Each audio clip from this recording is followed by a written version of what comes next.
Take questions. First question here, Mark, in the second row. Fred, Mark Schwartz, ESPN. What was the defensive strategy in that final possession as far as fouling, not fouling, and what did you think when Iguodala launched that shot 5 seconds before the clock and the fact that he was so wide open? Yeah, I think obviously from my viewpoint, I was picking up Steph, trying to make it tough on him, just trying to make one of those other guys make a play.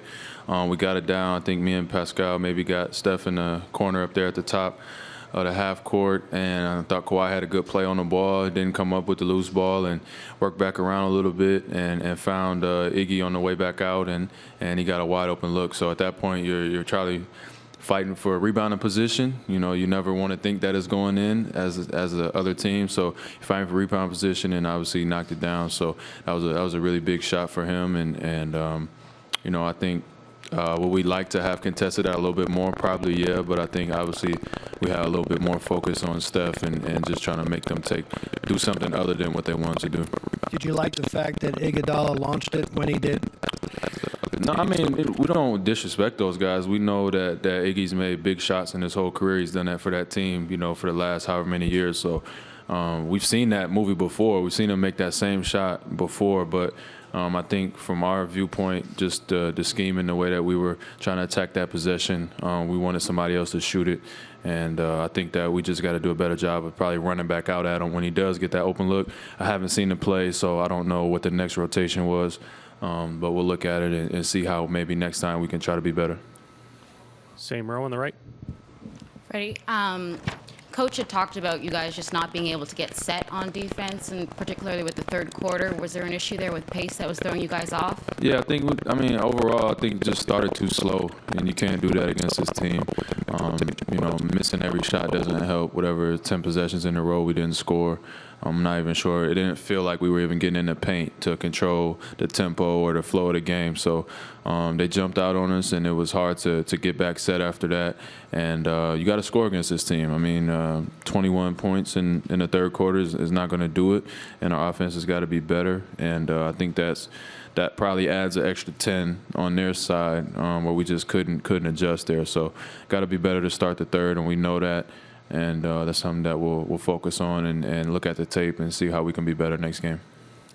On this side here on the aisle. Mike Bond from Rolling Stone. Fred, to elaborate on that run a little bit to begin the third. Obviously, we know Golden State is capable of doing that, but when it's happening, what are the conversations they're having there, and what's kind of the level of panic, if any, that's setting in? Yeah, no panic. Just trying to get our offense going. Like I said, I wasn't on the floor to start the third, so I can't speak to what those guys were thinking at the time. But once I got out there, just trying to be aggressive and stay aggressive and get some points on the board just to try to, you know, weather that storm and weather the run that they were putting on us. So I think that when we have good offense and we're able to get our defense set, you know, we can live with that. But when we're turning the ball over and not getting good shots and not making any shots, and you got to guard those guys in transition every play, it gets tough, and that's what you saw.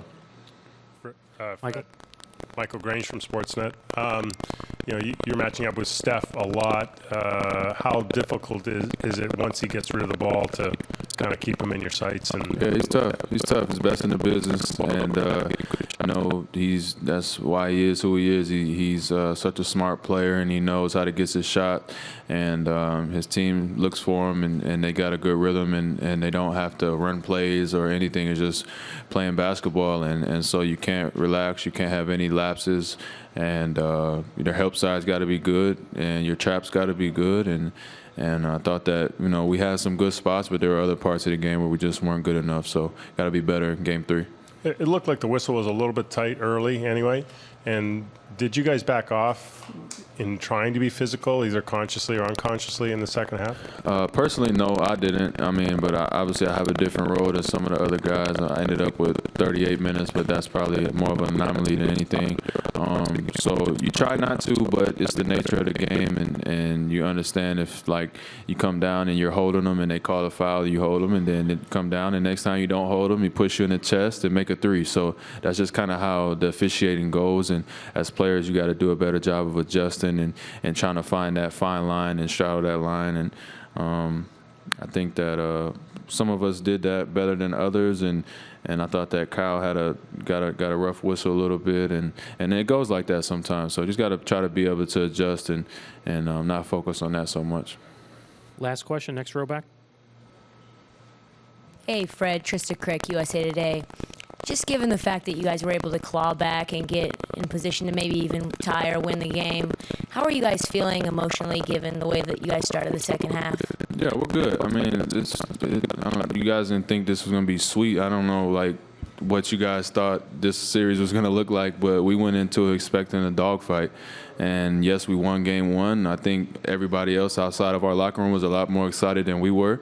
And we understand, you know, what this team brings and what type of effort it's going to take to beat these guys. So we know what we're dealing with here. And obviously we would like to play better. And we would like to have a chance to win at the end like we did. We fought back.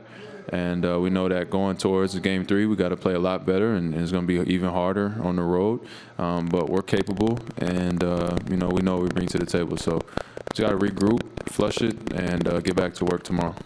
Thank you, Fred. Thank you.